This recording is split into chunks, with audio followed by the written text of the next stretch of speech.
നമ്മുടെ ശരീരത്തിൽ നമ്മുടെ എല്ലുകൾക്കാണെങ്കിലും ഇമ്മ്യൂൺ സിസ്റ്റത്തിനാണെങ്കിലും നമ്മുടെ ബ്രെയിനിനാണെങ്കിലും ഒക്കെ വേണ്ട ഒരു വിറ്റമിനാണ് വിറ്റമിൻ ഡി. വിറ്റമിൻ ഡിയുടെ നമ്മുടെ ഡെഫിഷ്യൻസി ഭയങ്കര കോമൺ ആണ്. നമ്മുടെ നാട്ടിൽ നമ്മൾ നോക്കുമ്പോൾ വിറ്റമിൻ ഡി കഴിക്കാത്ത 90% ആളുകൾക്കും വിറ്റമിൻ ഡി ഡെഫിഷ്യൻ്റാണ്. കാരണം നമ്മൾ ഒന്ന് ഇതുപോലെ കവർ ചെയ്തില്ല എടുക്കുന്നത്, വെയിലത്തൊക്കെ പോകുന്ന വളരെ കുറവ്, വെയിലിൽ നിന്നൊക്കെയാണിത് വിറ്റമിൻ ഡി നമുക്ക് കൂടുതലായിട്ട് കിട്ടുന്നത്.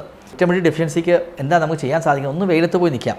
അപ്പോൾ വെയിലത്ത് പോയി നിൽക്കണമെങ്കിൽ നമ്മുടെ സാധാരണ ഒരു 70-80% ബോഡി പാർട്ടെങ്കിലും എക്സ്പോസ് ചെയ്ത് ഒരു അരമണിക്കൂറൊക്കെ നിന്ന് കഴിഞ്ഞാൽ മാത്രമേ വേണ്ട വിറ്റമിൻ ഡി നമുക്ക് കിട്ടുള്ളൂ. അല്പവസ്ത്രമായിട്ട് വെയിലത്തൊക്കെ പോയി നിൽക്കുമ്പോൾ നാട്ടുകാരൊക്കെ അത് എങ്ങനെ കാണും നമുക്കറിയില്ല. പക്ഷേ നമുക്ക് ചെയ്യാവുന്നൊരു പ്രധാനപ്പെട്ട കാര്യം എന്ന് വെച്ച് കഴിഞ്ഞാൽ vitamin D supplements easily available ആണ്, വളരെ ചീപ്പായിട്ട് അവൈലബിൾ ആണ്.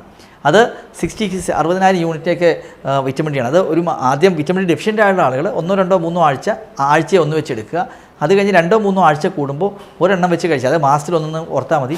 മാസത്തിൽ ഒരു വൈറ്റമിൻ ഡിയുടെ ഒരു ക്യാപ്സൂൾ കഴിച്ചു കഴിഞ്ഞാൽ നിങ്ങളുടെ വൈറ്റമിൻ ഡി ലെവൽ കൃത്യമായിട്ട് മെയിൻറ്റെയിൻ ചെയ്ത് പോകും. പക്ഷേ വൈറ്റമിൻ ഡി നമ്മൾ എപ്പോഴും ഓർക്കേണ്ട ഒരു കാര്യം, വൈറ്റമിൻ ഡി നമ്മുടെ കൂടുതൽ കഴിച്ചു കഴിഞ്ഞാൽ ശരീരത്തിൽ അത് സ്റ്റോർ ചെയ്യും, വൈറ്റമിൻ ഡി ടോക്സിറ്റി ഉണ്ടാകുകയും ചെയ്യും. അതുകൊണ്ട് ഒരിക്കലും വൈറ്റമിൻ ഡി ആഴ്ചകളിൽ തന്നെ കഴിച്ച് അത് എന്ത് ചെയ്യുക, കുറേ നാൾ കഴിച്ചു കഴിഞ്ഞാൽ ഡെഫിനറ്റ്ലി ടോക്സിറ്റി ഉണ്ടാകാൻ സാധ്യത ഉള്ളതുകൊണ്ട് കറക്റ്റ് പ്രൊപ്പോർഷനിൽ വേണ്ട സമയത്ത് മാത്രമേ കഴിക്കാവൂ. ആദ്യത്തെ ഒരു 3 to 6 വീക്സ് വീക്കിലി കഴിക്കാം, നല്ല ഡെഫിഷ്യൻ്റ് ആണെങ്കിൽ. അത് കഴിഞ്ഞ് 3 to 4 വീക്സ്, അതായത് മാസത്തിൽ 1, മാക്സിമം 2, അതിൽ കൂടുതൽ വൈറ്റമിൻ ഡി കഴിക്കേണ്ട ആവശ്യം ഇല്ല. വൈറ്റമിൻ ഡി കഴിച്ചു കഴിഞ്ഞാൽ ഒന്ന് നമ്മുടെ എല്ലിൻ്റെ ബലം കൂടും. നമുക്കറിയാം എല്ലിൻ്റെ ബോൺ സ്ട്രെങ്ത് വളരെ ഇമ്പോർട്ടൻ്റ് ആണ്. അതുകൂടാതെ ഇമ്മ്യൂൺ സിസ്റ്റത്തിനും വളരെ പോസിറ്റീവായിട്ടുള്ള എഫക്റ്റ് ഉണ്ട്.